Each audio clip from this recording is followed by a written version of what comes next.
মানুষের চোখে এটা দেখা গেছে যে সরকার তিনটা দলকে বিশেষভাবে ভিআইপির মর্যাদা দিয়ে আসছে। আর যাকে ফেরার কথা বলছেন এইখানে নির্বাচন পেছানোর এর সাথে কোনো সম্পর্ক নাই। হঠাৎ করে জামায়াত কিংবা এনসিপি থেকে বেরিয়ে এসে এই অন্তর্বর্তীকালীন সরকার শুধু বিএনপিকেই সব সুযোগ সুবিধা দিয়ে দিচ্ছে, এই আলোচনা হঠাৎ করে কেন এখন আসলো?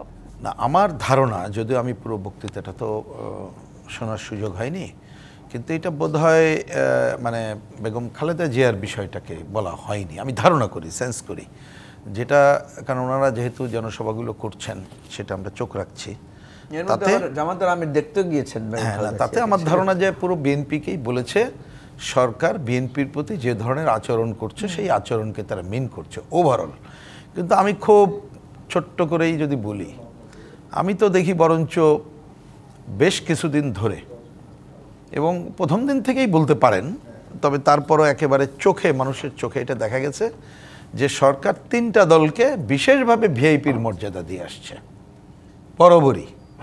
তারপরে কখনো কাউকে কাউকে বিশেষ করে ভিভিআইপি, এর মধ্যে কখনো ওই তিন দল মানে বোঝেন এনসিপি, জামাত এবং বিএনপি, এর মধ্যে কখনো হয়তো একটু আকপিস হয়। এই ঘটনা হয়তো কেউ ভিভিআইপি, কেউ ওইটা, এই আর কি। সুতরাং ওই যে যারা কথা বলছেন তা তাদের তো ওই ওই ওই টিমের প্রধান, তারা তো এই ভিভিআইপির মর্যাদাও বিভিন্ন সময় পাচ্ছেন।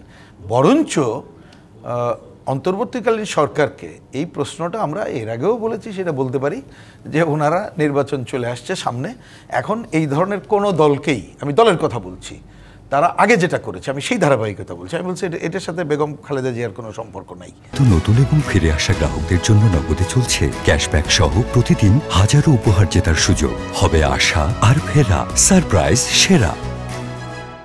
পরিষ্কার আমি যদি বুঝে থাকি, এইখানে এই অভিযোগগুলো আবার দেখবেন এই দলগুলো পরস্পরের প্রতি করে। সুতরাং সেই বিবেচনায় করে নির্বাচন যেহেতু একেবারেই সামনে চলে আসছে, কিভাবে একটা নির্দলীয় নিরপেক্ষ তদারকি সরকার আদলে নিজেরা নিজেদের সাজাবেন সেই কাজটা করা উচিত। এই প্রসঙ্গক্রমে একটু বলি, পিছিয়ে দেওয়ার জন্য নানান রকম ষড়যন্ত্রের আমি মনে করি যে হ্যাঁ, এটা ঠিকই। আর দেখলাম অনেকগুলো কথা বলছে তারেক রহমানের দেশে ফেরা নিয়ে নির্বাচন পিছিয়ে যাবে কিনা সেই সমীকরণ, আমি মনে করি এখানে কোনো অসুস্থতার বিষয়, আর যাকে ফেরার কথা বলছেন এইখানে নির্বাচন পেছানোর এর সাথে কোনো সম্পর্ক নাই বিশেষভাবে।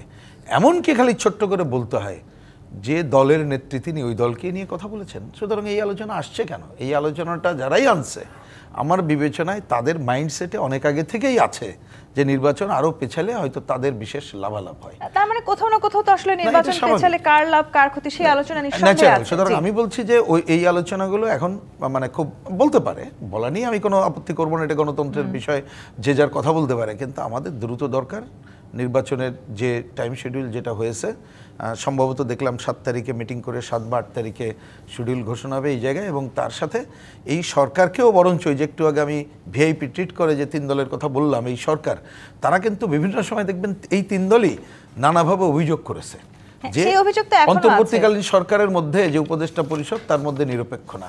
এই তিন দলের কথাগুলোকে আস্থায় নিয়ে, আমি ওইটা আস্থায় নেওয়ার পক্ষে, আস্থায় নিয়ে এইটাকে একটা নির্দলীয় নিরপেক্ষ তদারকি সরকারের আদল করুক, যাতে করে নির্বাচন ভালোভাবে করা যায়।